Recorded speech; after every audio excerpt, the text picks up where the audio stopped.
Hi everyone, I'm David Fisher, and this is Presidential Chronicles, the series of books and videos on American history as seen through the lives of the presidents of the United States. This episode is from the life of James Polk, and the focus is the politics of manifest destiny. The year is 1846, and Polk and his U.S. armies are making success one after another with military victories in the war with Mexico, inching ever closer to bringing that war to a conclusion, but it was not going to be easy to get to peace. Not only did they have to defeat the Mexican army, ultimately negotiate with the Mexican government, but Polk had challenges in his own government, in Congress, even in his own cabinet, not to mention his ongoing challenges with his military leaders and even his peace negotiator. In our past episode, we talked more about the challenges with those military leaders, Zachary, Winfield, Scott. They didn't care for his micromanagement. He didn't care for them very much, but they were delivering victories, most recently Scott in his march to Mexico City, and that was continuing. But the question was how to get to peace. And this episode is going to focus more on the politics of the war. Originally, that vote for the declaration of war that Polk asked for and received was nearly unanimous in the support from Congress, but the support underlying that was really never that strong. And as the war continued to foster forward, there were more dissent, particularly coming from the opposition party, the Whigs, largely over how the war was started and justified in the first place. Was this, in fact, a defensive war, a response to a Mexican incursion across the Rio Grande against the Americans on U.S. soil, as Polk had claimed?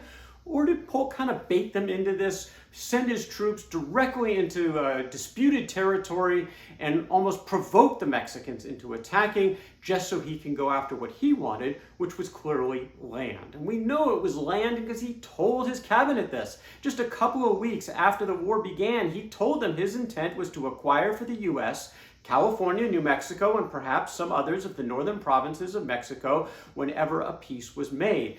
Land acquisition had a lot to do with this, and it also had a lot to do with the opposition, particularly coming from the North, not just the Whigs in all cases, but from the folks in the North who were worried about the expansion of slavery. They'd already dealing with the Louisiana Purchase, and they had the Missouri Compromise to sort of settle expansion of slavery in that area. But a victory over Mexico in this war would not only finalize bringing Texas into the American Union, but these other states, California, New Mexico, other lands, and the Northerners were worried about more expansion of slavery. A lot of this came to the head in an amendment to an appropriations bill that Congressman David Wilmot of Pennsylvania put forward. It read as follows: provided that as an express and fundamental condition to the acquisition of any territory from the Republic of Mexico by the United States, by virtue of any treaty which may be negotiated between them, and to the use by the executive of the moneys herein appropriated, neither slavery nor involuntary servitude shall ever exist in any part of said territory, except for crime whereof the party shall first be duly convicted. The Wilmot Proviso. No slavery in the Mexican cession, whatever comes out of this after the war. Now, this created a big argument in Congress. The amendment itself did not pass, but it kept getting reintroduced. The Northerners were not giving up on this, and President Polk was sort of beside himself about the whole thing. He claimed that it was a mischievous and foolish amendment. What connection slavery had with making peace with Mexico, it is difficult to conceive. Well, maybe difficult for him, but certainly not for the Northerners, who saw the purpose of the war in the first place was not just a land grab, but also this express interest for a Southern slaveholder in the White House to expand slavery beyond anything that they were willing to sanction. Well, it was a difficult time for the Democrats in power at the midterm elections. The Whigs actually triumphed significantly. The Whigs took over the House in terms of the majority. The Democrats' majority in the Senate was narrowed, and the Whigs continued to push, now sort of buoyed by the American people, sending more of them to Washington. You had one of the leaders, John Calhoun of South Carolina, really attacking the president on the start of the war. He called the immediate cause of the war was the marching of our forces to the banks of the Del Norte, the Rio Grande, placing that blame on the president. Well, coming into that new Congress in December of 1847 was a tall, lanky country lawyer from Illinois by the name of Abraham Lincoln, who served one term in Congress, and he spent most of that time attacking President James Polk over this issue. He kept honing in on the specific spot, the geographical spot, where the war was started. According to Lincoln, he challenged Polk to establish whether the particular spot on which the blood of our citizens was so shed was or was not at that time on our own soil.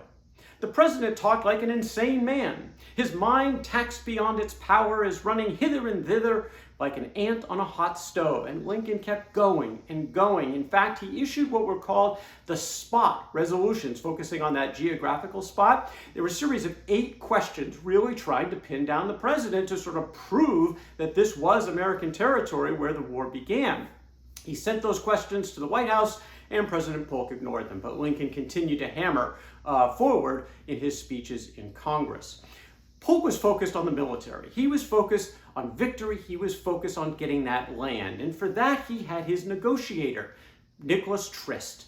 Trist was sent by Polk to join up with Winfield Scott when they started their campaign at Veracruz all the way to the march to Mexico City. He wanted Trist, who was the senior clerk in the State Department, to be on hand, ready to go as soon as an armistice was achieved, and he had his marching orders. According to the president, this is what he wanted: Upper and Lower California, New Mexico, confirming Texas is in the United States with the Rio Grande as the southern border, take care of some of those outstanding debt claims that Americans had against Mexico, and in return, he was willing to spend up to $30 million, somewhere between $15 and $30 million, in order to get all of this land in return. Well, Trist was embedded, beginning in Veracruz, with Scott. The two of them initially did not get along at all. They were both sort of jockeying for position: who's in charge, military, diplomat, when does that take place, when does the transfer occur in terms of who is going to be making decisions. They didn't care much for each other at the beginning, but over time they actually bonded because they had a common enemy. And that common enemy in this case really wasn't Mexico. It was the President of the United States. Neither Trist nor Scott could stand the micromanagement of the president.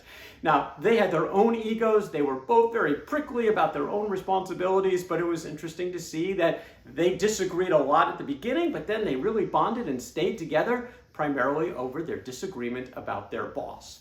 Well, finally, in August of 1847, after the military triumphs, an armistice was achieved, and Trist began negotiating with the Mexicans. And the Mexicans put out some kind of aggressive offers, including one which included a buffer zone between the Nueces River and the Rio Grande, which was that disputed territory that started a lot of this in the first place. And so Trist sent this proposal back to Washington to kind of get a reaction, and President Polk was outraged. This was the part of the premise of the war in the first place, that Mexico had invaded U.S. territory. This wasn't disputed territory in between these two rivers. According to Polk, this was U.S. territory, and he was not about to backtrack. In fact, if anything, after the military victories, he wanted more land, not less, and so he decided on the spot to recall Minister Trist. Well, by the time word reached Trist, a lot of other stuff had happened. Because again, communications at the time would take weeks to sometimes get some of these messages through. Well, the armistice had ended because Scott saw the Mexicans violating it. He went ahead, captured Mexico City. Santa Anna and the Mexicans had departed the town and departed the city. And Scott's now in charge, and Trist is negotiating again. Well, this is when the message came through that Trist had been recalled. His mission was officially over. He had concerns, though. What does he do? Does he just step aside? Who is going to take over? And importantly, in his mind, things were only going to get worse if they delayed. A new Mexican government was due to be seated in January. And both the Mexicans in power at the time, still in power, and Trist believed it was going to be harder to get to peace with that new government. So he actually thought about continuing to negotiate. He felt as long as he stayed within the guidelines that the president had given him in the first place, if he negotiates a good deal, whether the president likes him or not, then maybe he'll agree to it. And that's what Trist decided to do. He decided to continue negotiating even if he had no authority to do so. But he did another step as well. He fired off a 65-page screed to his boss, James Buchanan, who was Secretary of State, criticizing Buchanan, Polk, and the entire administration from beginning to end. Frankly, Polk and the cabinet couldn't believe this notice coming from Trist, who had been officially recalled. According to the president, that the letter was arrogant, impudent, and very insulting to his government, and even personally offensive to the president. But the president also realized that the politics in Washington had changed. The Whigs controlled the House. They were pushing to get this thing over with. Now, Polk was never going to stop his push for land. That was never going to come off the table. In fact, he told Congress the doctrine of no territory is the doctrine of no indemnity. And if sanctioned would be a public acknowledgement that our country was wrong and that the war declared by Congress with extraordinary unanimity was unjust and should be abandoned, an admission unfounded in fact and degrading to the national character. Now, some Whigs believed that all to be true, but Polk was adamant that it was not, and he was still going to push for land. But he also wanted this thing over soon because he knew the political sands were shifting not in his favor. And so he told the cabinet that if Trist continues to negotiate a deal that is consistent with his guidance, he would consider it. Well, those negotiations took place in the town of Guadalupe Hidalgo, just north of Mexico City, and sure enough, February 2nd, 1848, an agreement was reached, and it was consistent with the president's initial guidelines. The finalization was California, New Mexico, Texas, all part of the American Union, Texas going down to the Rio Grande, just like Polk had insisted all along, and California wouldn't be Upper and Lower California, it would just be Upper California, starting with San Diego and above, but the rest of that New Mexico territory would encompass eventually a number of American states. That was all in this mix. The United States would pay $15 million to Mexico, plus an additional $3.25 million to cover outstanding claims from those debt claims that were talked about before the war. And just like this, James Polk had a decision to make. Would he accept this agreement? In the end, he said yes. Mr. Trist has acted very badly, he wrote, but notwithstanding this, if on further examination the treaty is one that can be accepted, it should not be rejected on account of his bad conduct, and he believed this did meet that criteria. There was one objection in the cabinet, again, not surprising, as we've talked about in previous episodes. James Buchanan, who wasn't in favor of the march to Mexico City in the first place, now changed his mind again and said he wanted more. He wanted President Polk and the negotiators to get more from Mexico, but Polk said, this is enough. This is what I wanted. I've got it now. I'm going to submit this treaty to the Senate. He did on February 23rd of 1848. There was debate. Principally, of course, in the Senate. The House had nothing to do with this. The debate is in the Senate, and some of the objections Polk believed were coming from Buchanan. Buchanan actually lobbying senators behind the scenes to reject the treaty, trying to once again position his own perspective to the Congress and perhaps ultimately to the people on the presidential trail, which is what his real goal was. Polk was really angered when he heard about this, but once again, he did not dismiss Buchanan from his cabinet. He tried to get him off to the side to get this treaty done, but he would not dismiss him despite all the disagreements they had had throughout his term in office. Well, the vote finally came March 10, 1848, 38-14. The treaty was accepted. The Treaty of Guadalupe Hidalgo ended the Mexican War, and the Mexican cession was the United States. The benefits are undeniable for the Americans. That cession of greater than 500,000 square miles encompassed California, the future states of California, New Mexico, Arizona, Utah, parts of Colorado, and even Wyoming. You add the Oregon territory that Polk had acquired in a negotiation with Britain, plus Texas, now formally in the American Union, and you've got a total land acquisition under President Polk that was bigger than the Louisiana Purchase. Of course, there was a cost, and the cost wasn't just money.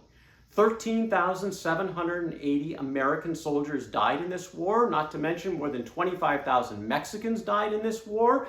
Another $100 million of American treasure was spent on the war as well. So there was certainly cost, but as far as Polk was concerned, it was well worth it because manifest destiny was fulfilled.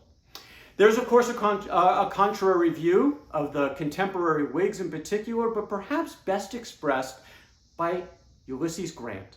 Ulysses Grant actually operated as an officer under both Zachary Taylor and Winfield Scott during the Mexican War, and he would later write just before his death in his memoirs about this war. For myself, I was bitterly opposed to the measure, and to this day regard the war which resulted as one of the most unjust ever waged by a stronger against a weaker nation. It was an instance of a republic following the bad example of European monarchies in not considering justice in their desire to acquire additional territory. And the cost was also to the Americans in that he concluded the Southern Rebellion, the Civil War, was largely the outgrowth of the Mexican War. Nations, like individuals, are punished for their transgressions. We got our punishment in the most sanguinary and expensive war of modern times. That's according to Ulysses Grant. Victory in the Mexican War for James Polk, the United States, unquestionably transformational benefits, but certainly came at a high cost.